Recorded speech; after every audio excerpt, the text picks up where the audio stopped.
Ladies and gentlemen, the neighborhood was silent except for the faint hum of cicadas, when suddenly a scream shattered the calm. "That's my car. Stop right there." It wasn't her car. Of course, it was his. A big red pickup that belonged to a firefighter who had just finished a grueling 48-hour shift. And the woman standing with her, manicured hands clutching the handle. Dressed like she owned every inch of the cul-de-sac, was none other than the Homeowners Association president. Karen herself. You could almost hear the gears grinding in everyone's heads. Was she really trying to steal his truck? The man she was targeting, Matt, looked like hell. His boots were covered in soot, his face streaked with ash, his muscles sagging with exhaustion. He just wanted to get home, collapse on his couch, and maybe drink a cold beer. But no, here came Karen, screeching about violations, claiming his truck wasn't permitted in the neighborhood. And now the audacity. She had her nails digging into his door handle, as if she had the right to yank him out of it. "Back away, Karen," he muttered, voice growly, warning like thunder before a storm. But of course, Karen never backed away. She leaned in, lips curled, eyes blazing with that holier-than-thou fire that could ignite a neighborhood feud in seconds. "You park this ugly monstrosity here again, and I'll have it towed. In fact, I'm impounding it right now." The street gathered an audience. Curtains twitched, doors creaked open. A neighbor dropped his rake with a metallic clang, staring at the unfolding drama like it was the highlight of his week. Matt sighed, the weight of flames still clinging to his chest. "Lady, I just saved 3 kids from a burning apartment. I'm not in the mood for your homeowners association bull."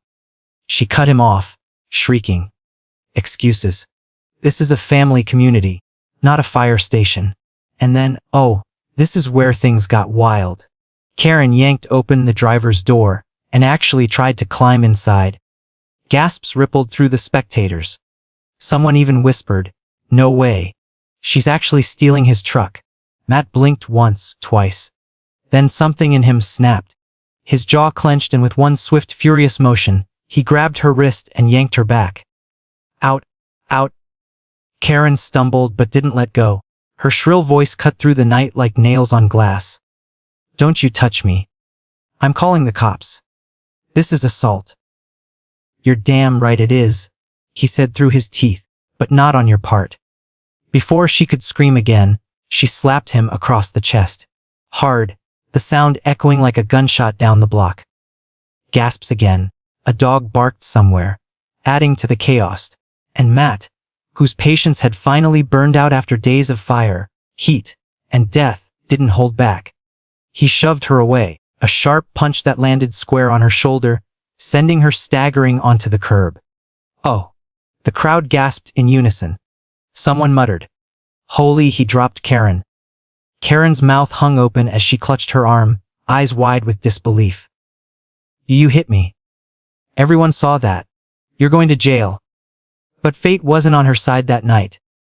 Because right as she screeched her threat, the distant whoop of sirens cut through the air, growing louder, closer until the flashing red and blue lights bathed the street. 2 patrol cars pulled up, doors flying open. Karen scrambled up, running toward them like a damsel in distress. "Officers, officers, arrest him. He attacked me. He's dangerous." The cops, though, didn't rush to cuff Matt.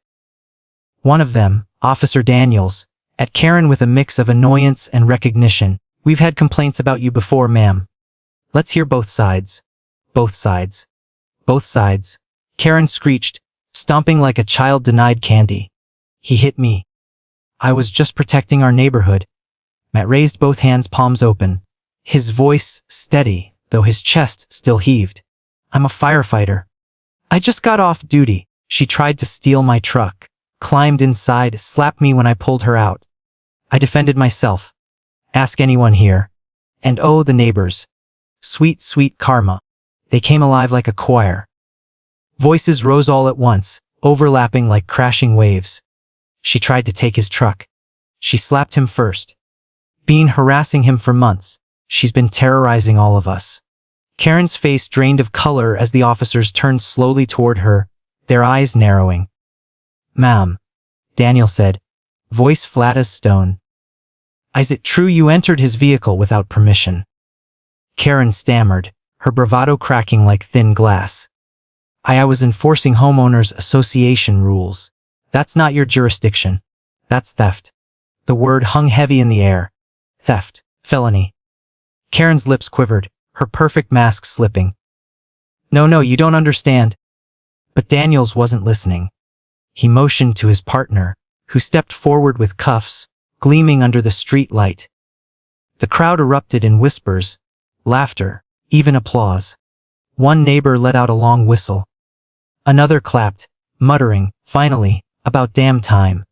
Karen screamed as the cold steel locked around her wrists. "This is a mistake. You'll regret this, all of you." The officers ignored her wails, guiding her toward the squad car as she kicked and flailed. And here's where the twist dug in deeper. One of the neighbors, a quiet woman who usually never spoke, stepped forward, holding up her phone. "I recorded the whole thing," she announced, her voice trembling but fierce.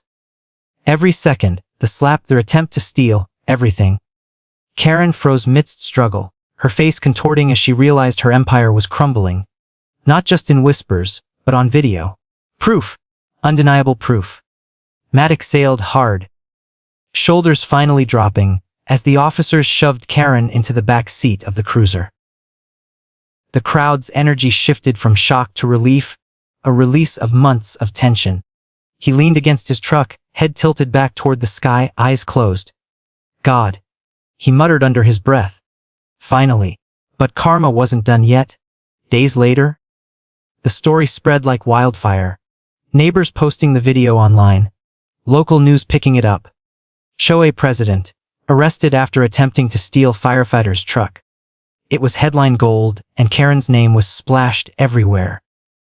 Her face twisted in rage, handcuffed in her designer cardigan. Her downfall wasn't just public embarrassment. The homeowners association board voted her out unanimously. She faced charges for attempted vehicle theft, assault, and harassment. Her pristine reputation, the one she built on intimidation and fake superiority, crumbled into ashes. And Matt, well, he became the hero twice over.